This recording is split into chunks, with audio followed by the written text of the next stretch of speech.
Nous allons maintenant débuter le slicing de notre pièce, donc dans Simplify 3D, nous importons le fichier dashpot, et nous allons regarder directement dans les paramètres du slicer.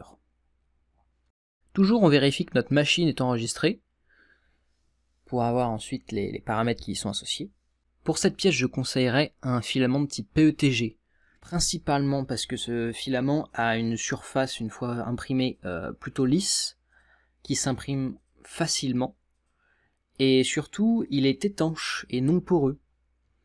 Vu que notre pièce sera mise en contrainte avec de l'huile moteur, qui n'est pas agressive pour la pièce, elle va nécessiter une étanchéité. Donc je pense que le PETG serait adéquat. On va aussi regarder la vitesse d'impression, qui est très importante. On peut voir que sur Simplify, en fonction des machines, on peut régler la vitesse. Ici sur la Volumix Stream Ultra, on peut avoir plusieurs procédés. Donc un mode ultra rapide, très rapide, rapide, et ce qui va nous intéresser c'est le mode standard. Donc dans le mode standard, on va venir regarder les vitesses. Ici on a une vitesse par défaut qui est de 3600 mm par minute.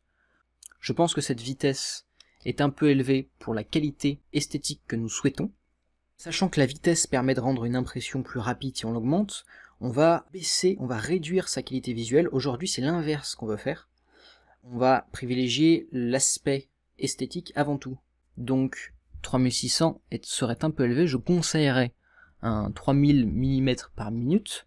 Pour faire des essais, je conseillerais de réaliser des torture tests avec votre machine en fonction de certains filaments qui peuvent être assez instructifs. Je vous en mettrai en lien dans le cours. Et c'est assez intéressant de voir comment le filament réagit en fonction de ce que vous lui demandez. Vous pourrez ensuite avoir des données comme celle-ci qui vous permettront de voir quelle vitesse, quel support, quel réglage vous pouvez mettre en fonction de chaque filament. Je déconseille cependant de toucher aux vitesses de mouvement des axes X, Y et Z pour éviter tout sointement. Les sointements, une fois sur l'impression, vont laisser des résidus et ça va vraiment altérer le côté lisse de notre pièce.